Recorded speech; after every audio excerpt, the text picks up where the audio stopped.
अस्सलाम वालेकुम, मैं हूं आपका होस्ट सलीम बिन मोहम्मद रफ़ी और ये है मेरी यूट्यूब चैनल ज़मीर यूनिवर्सल। मैं आज आपके जो बसातत से मैं जो हमारी इंटेलिजेंस एजेंसीज़ हैं और हमारे जो इस वक्त जो आर्मी के जो नोटेबल्स हैं, the people who are suppose to take care of the security intelligence using intelligence agencies purely for protection and safeguarding the security of the state from which they draw their salaries, their stick, their hat, their powers, their tanks, their aircrafts, their jets, the F-16, their submarines, and everything, the thing which gives them power. Now is that look at what India has done to them in the last 2 to 3 years. They have come and hit them right inside their belly, and while these people were busy doing the regime change, what they were infighting, and that's when you look at the history, you will find in the pages of history numerous of times when there is infighting in any country, in any empire, then it's always conquered from within, and that's what you did it in 1971 and divided the country into two. You stole the mandate and you've done this again. Now the judiciary lets it do it, because in the center of the whole ill is not just the establishment, but it is the judiciary which stopped doing the accountability and in fact joined this people and see what India is bragging about, and the whole world is laughing and mocking at you, and the same country which used to have some respect in the international community is now reduced to nothing. You are nobody. And so you were lost on both fronts. So it's about time you have to take a deed, throw your false pride and go back and apologize, or publicly come or ask through your DGIS to apologize from all the politicians, not one single person in the Adiala jail, but from the whole nation, the 250 million Pakistanis whose mandate you have stolen from making this Form 47. Everyone knows that these people stooges who have put them and placed them as Prime Minister and President and the Chief Ministers are not elected by the people, and so have no respect for them. And so obviously indirectly they have no respect for you, for the thieves who stole and robbed the mandate. And that's what goes all the way back to the main culprit, the Qazi ISI, who refused for his own accountability, and it's known as one of the, I think, the most dishonest, most corrupt, I think, judiciary we ever had. So once you have such a person and he is easily purchasable, you can put a price on his head, and he's afraid and he joined and he does everything which his master has been telling him. And this is why he took the bad sign from them. This is why he destroyed. So you see, they hide behind the judiciary. And ever since the creation of this country, it has always the judiciary. So take from the Munir and see what he did it, and Qazi, the Mizuddin's case. You take even in Ziaul Haq's case, you did the murder of Zulfikar Ali Bhutto, the Prime Minister. It's always they hid behind the judiciary to carry out their dirty things, and they destroyed this country. And now if you don't open your eyes and you don't fight back with India, you can see for yourself, economically is hundreds and thousands of years ahead of you, and see how it's jumped to the 5th position in the world.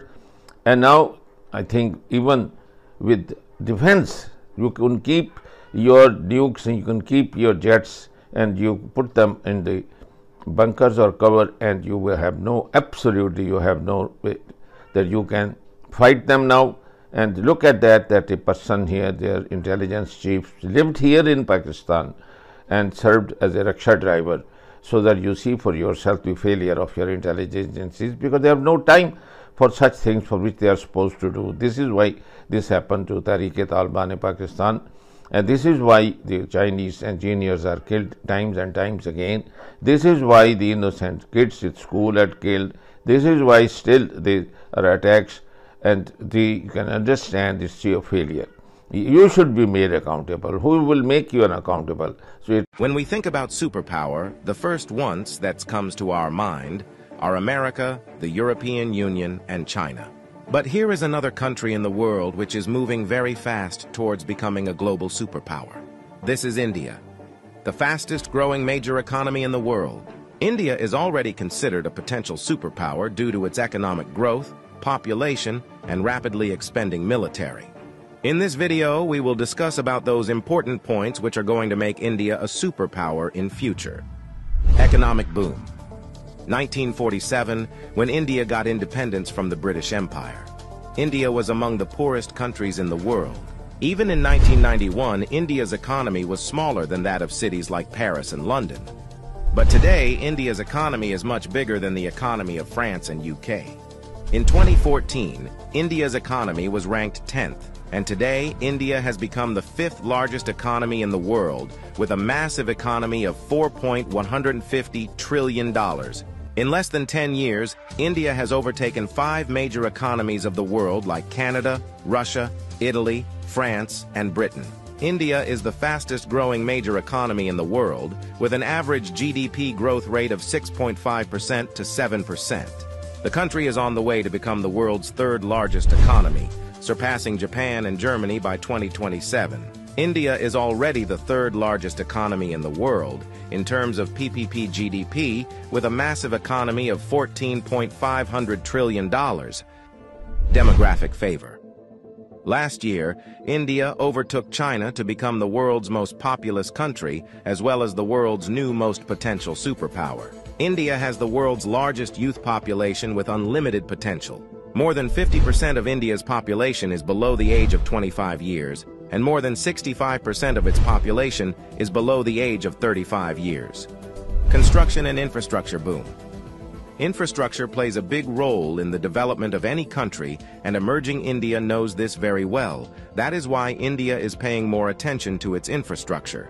India is the fastest growing real estate market in the world, as well as home to the highest numbers of under-construction mega projects in the world. India is working on the biggest infrastructure project in its history, called National Infrastructure Pipeline Project, spending over $1.9 trillion, which is more than the entire economy of South Korea. And it is going to change everything from building world-class infrastructure to better quality of life for people.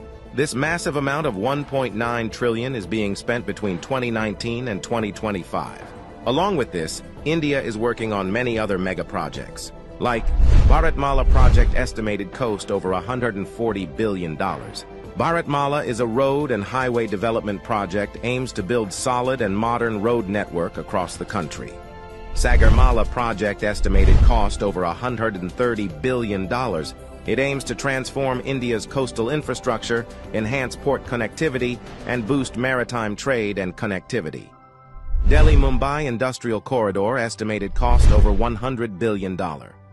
Delhi-Mumbai Industrial Corridor is a mega infrastructure project covering an overall length of 1483 km between the political capital and the business capital of India, Delhi and Mumbai. 100 Smart Cities project estimated cost over $100 billion. 100 Smart Cities is an urban development project with the mission to develop smart cities across the country, making them sustainable, modern, and citizen-friendly. Along with this, India is working on many other mega projects by spending billions of dollars. Rapid expanding military.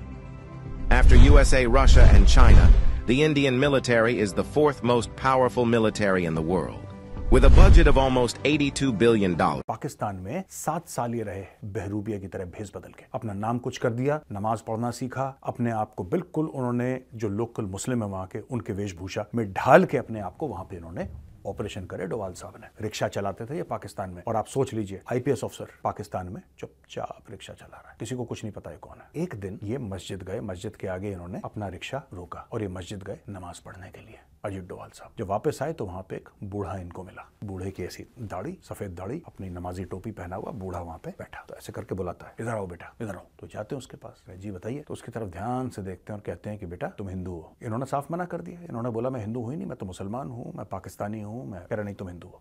जो तुम्हारे कान छिदे हुए हैं पूरी तरीके से छेद भर नहीं पाए, और मुसलमान कान नहीं छेदते। फिर वो डोवाल साहब को अपने घर ले गया।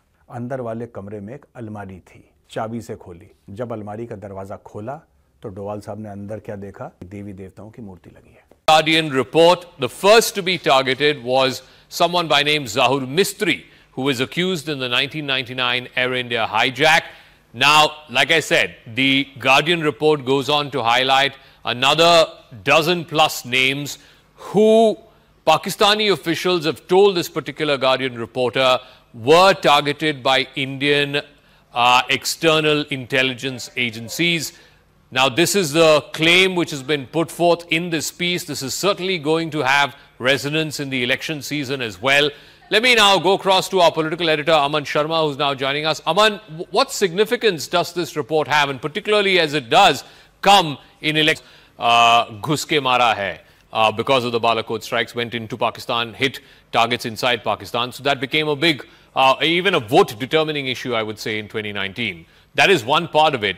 But given what we are seeing just in the last few months over the Nijjar case and then the Pannu case, pressure from Canada and from the United States, do you see this article by The Guardian sort of putting more pressure on India diplomatically from the likes of the US or Canada or other countries who have been making this accusation against India that they're trying to target inimical interests on foreign soil? Well, yes, the effort seems to be that because, I think the article is trying to question what they are terming as, extrajudicial killings abroad. Are these sanctioned by our intelligence agencies or not? But, I think, Zaka, we have to make a differentiation here between, the likes of Hardeep Singh Nijjar in Canada, or be it Pakistan, because Pakistan has always maintained that it is not harboring any terrorist elements on its soil. So India can always say that, there is a plausible deniability to any such attack carried out or any such operation carried out by India when Pakistan is not harboring any terrorists in the first place, as Pakistan claims. But I think when it comes to Pakistan, the domestic electoral benefits of the same, the domestic emotions that are here, which will work in an election season, is that the Modi government is going to any lengths, to secure the homeland. And if it comes to terrorist elements anywhere, be it in Pakistan or be it anywhere else, India will do what it best can in this case. And we must remember Prime Minister Narendra Modi's earlier words that, we will not go to plead to foreign nations to save us after a big terror attack. We will talk in a language which Pakistan understands. All right, we'll leave it at that. Thank you very much, Aman Sharma, for joining us with your thoughts and perspective on this big explosive story by The Guardian newspaper. I'm sure there'll be reactions galore over the next few hours, and we'll be bringing that to you here on CNN News 18. पिछले 40, 45, 50 सालों में कौन सा नेक और साले हुक्मरान आया जिसको देख के आप मुतमिन हो गए और आपने सोचा कि यार अब पाकिस्तान ठीक होने जा रहा है? इमरान खान, बस इसके अलावा कोई। उसको भी मरवाया उसके इर्द गिर्द वालों ने, और उसको भी बर्बाद किया। देखिए, मैं एक फौजी का बेटा हूं, कैडेट कॉलेज हसन अब्दाल का पढ़ा हूं। मैं फौज के लिए मेरे रोंगटे खड़े होते थे, मगर अब मुझे शर्म आती है कि मेरी फौज सबसे बड़ी जिम्मेदार है कि मेरा मुल्क कहां पे है। वो शख्स इनकी अकाउंटेबिलिटी कर देता। जर्नैलों की अकाउंटेबिलिटी शुरू होना जी। हमारे रिचेस्ट जनरल्स हैं दुनिया में जी। आप तनख्वाहें, आपको पता है फर्क मुझसे ज्यादा, इनके बच्चे कैसे बाहर पढ़ते हैं, इनके बाहर प्रॉपर्टियां कैसे हैं। कभी किसी ने कोई मनी ट्रेल दिया? जिसने नहीं दिया वो चीफ जस्टिस ऑफ पाकिस्तान बना हुआ है। तो ये तो फिर ज्यादती है ना जी। जब तक एक ही रस्से से नहीं टंगेंगे ये, तो तब्दीली नहीं आएगी। यूनिवर्सल टेलीविजन को सब्सक्राइब करना ना भूलें, उसके बाद बेल बटन पे क्लिक करें और अपने कमेंट्स के सेक्शन में अपने कीमती जो ख्यालात का इजहार ज़रूर